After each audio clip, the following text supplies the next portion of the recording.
Monsieur Nicaise Monrose.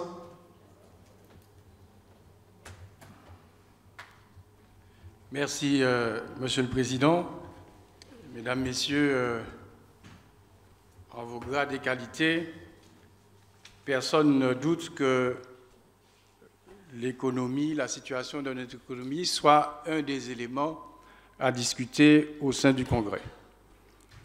Personne n'en doute que la question du modèle économique qui est le nôtre soit une des préoccupations de nos concitoyens, puisqu'il s'agit non seulement de production, mais de prix, de qualité, d'emploi, d'investissement de chacun d'entre nous, de la possibilité pour nos concitoyens de véritablement investir le champ économique.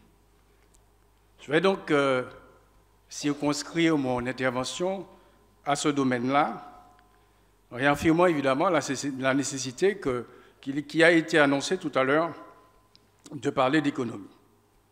Comme chacun sait, notre économie martiniquaise est organisée et même structurée afin de répondre aux besoins immédiats de la satisfaction de la demande de nos concitoyens, demande qui s'est développée dans les décennies passées. Je précise, dans les décennies passées. Notamment structurée pour satisfaire ces besoins par l'importation. Puisqu'il s'agit de décennies passées, actuellement, notre modèle économique s'essouffle et ne dispose plus de véritables possibilités de nouvelle croissance. Et ça crée de la souffrance pour notre population. Ce modèle a épuisé son potentiel. L'enjeu qui est le nôtre est son dépassement. L'enjeu qui est le nôtre est son dépassement. Par la valorisation de nos potentiels, de tout le potentiel, notamment de notre biodiversité. Construire un nouveau modèle économique ne peut s'envisager sans évolution du droit économique, sans évolution des politiques économiques qui ont construit notre sphère économique actuelle que nous jugeons tous comme n'étant pas satisfaisant.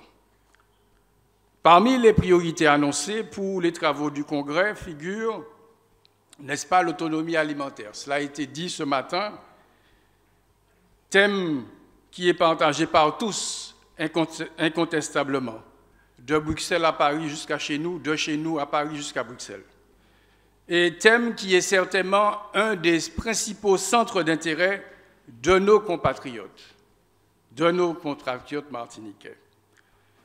Cette autonomie alimentaire qui est tant souhaitée ne sera pas obtenue sans révision de la politique agricole en cours qui soutient massivement la production en monoculture pour l'exportation, en enfermant dans un carcan restrictif la production pour le marché interne. C'est la situation actuelle en résumé. Je rappelle, s'il en était besoin, que cette politique agricole est de la compétence de l'Union européenne et de l'État.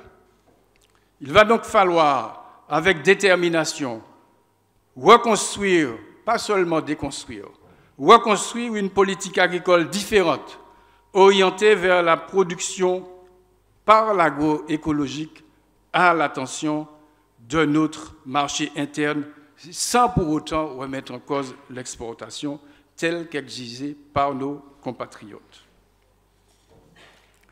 Pendant trop longtemps, le niveau local, le niveau politique local a été exclu, ou s'est exclu parfois lui-même, de la définition de la politique agricole largement plus impactée par les intérêts traditionnels organisés que par l'intérêt général. Qui peut ignorer que les mesures massives décidées par l'Europe, par Paris, mais inspirées par les intérêts organisés, sont celles qui confortent, qui structurent notre agriculture. Réinvestir ce champ, domaine protégé de l'État et de l'Europe, est un des défis afin de faire évoluer notre agriculture vers l'attente de la population. Les problématiques sont connues: accès au foncier, concurrence déloyale de production importée, difficulté de l'installation, la transition technique qu'il nous fait réaliser vers l'agroécologie. Nous savons tout ça, nous avons posé ces problématiques. Il faut maintenant poser des solutions par des mesures concrètes.